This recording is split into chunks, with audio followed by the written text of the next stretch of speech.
So, with this year, 2026, we are now in the 250th year of this national experiment. And I would guess you could say 400 years since this American experiment began. And questions emerge, as they so frequently do in our history. What kind of people are we? What kind of people are we becoming?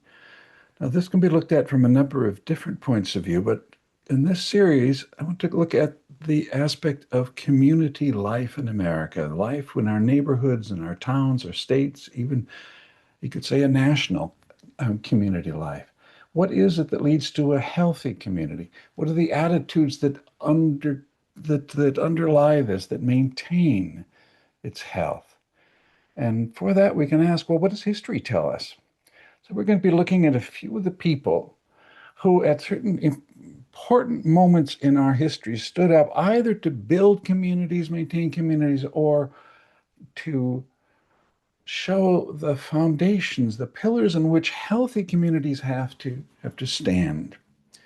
That former group, I think of them as the Visionaries, and I think of Ben Franklin, of Booker T. Washington, Jane Addams, Lillian Wald. We will meet them along the way. But then, when it comes to what is it that stands at the core, strengthening us and giving the moral values to us, I think of such people as Roger Williams and the founding of Rhode Island and the basis for each human being to act out of his conscience.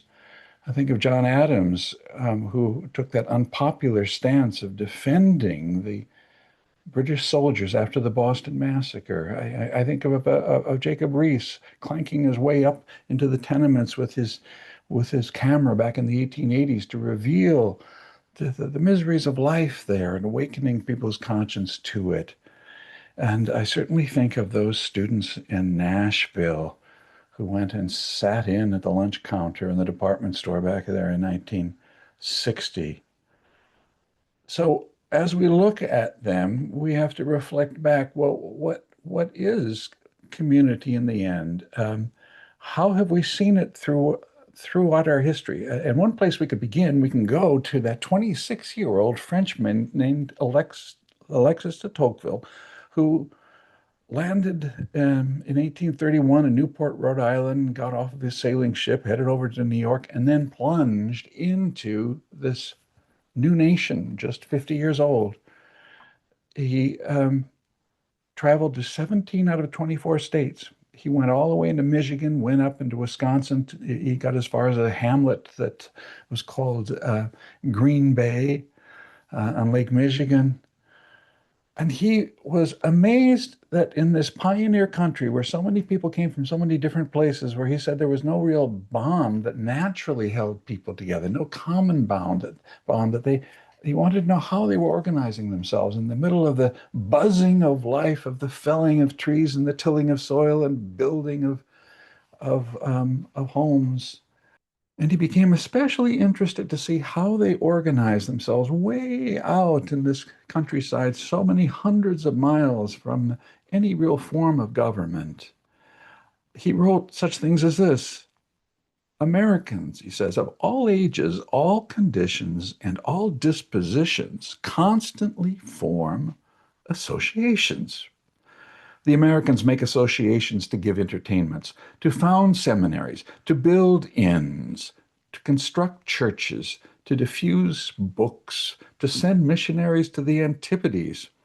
In this manner, they found hospitals, prisons, and schools. Now, he says, back in France, or over in England, wherever there's a new undertaking, people will naturally turn to the government, or they will turn to the man of highest rank in the neighborhood to lead the endeavor. In America, you will find people simply forming an association. The amount of cooperative action amazed him, and it all had a particular result. He said, feelings are renewed, the heart is enlarged, and an understanding developed out of the reciprocal action of one person on another. Volunteer associations, he said, were the true mother science of all healthy societies in the future. And I think those are words that really resound to us there after these couple of centuries. People freely coming together in their associations to find this true mother science of healthy societies.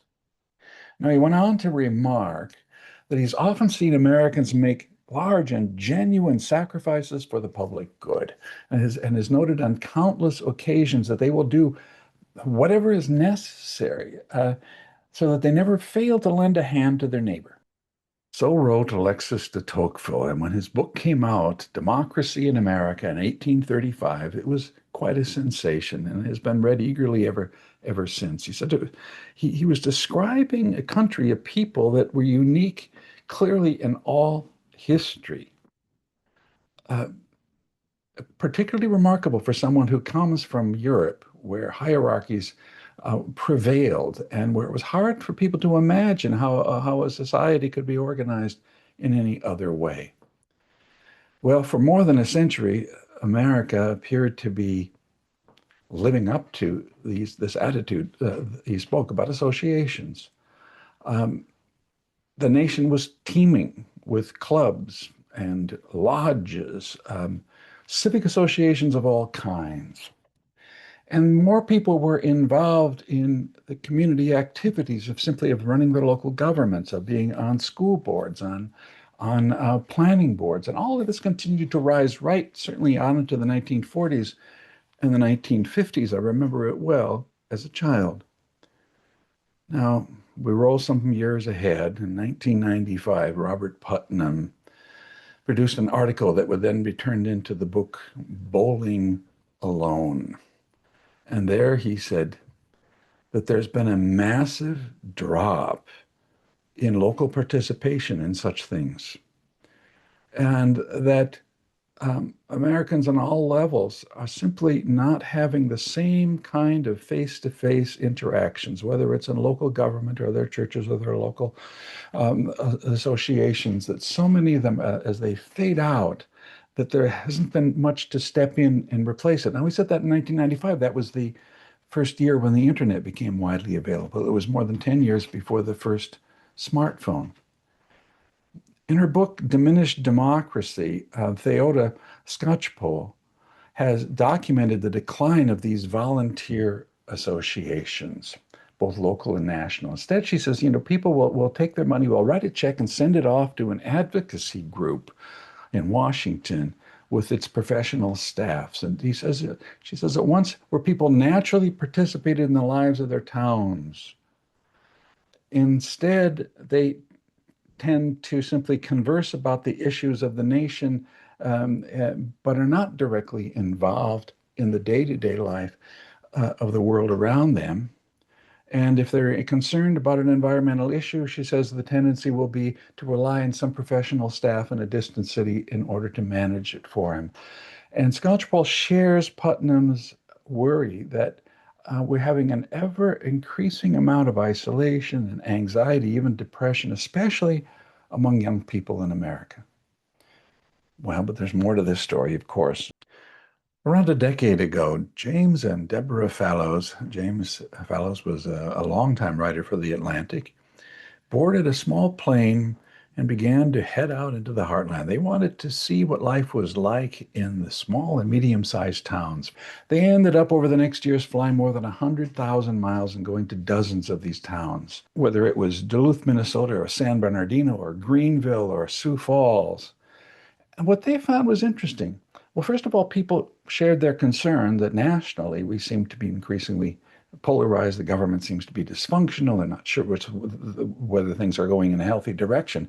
But ask about their local communities, and they would lighten up, and they would talk about the innovative businesses that were there, the educational programs, opportunities for people, the volunteering to come out and clean parks or restore them, or to build bike paths, or to restore a riverfront.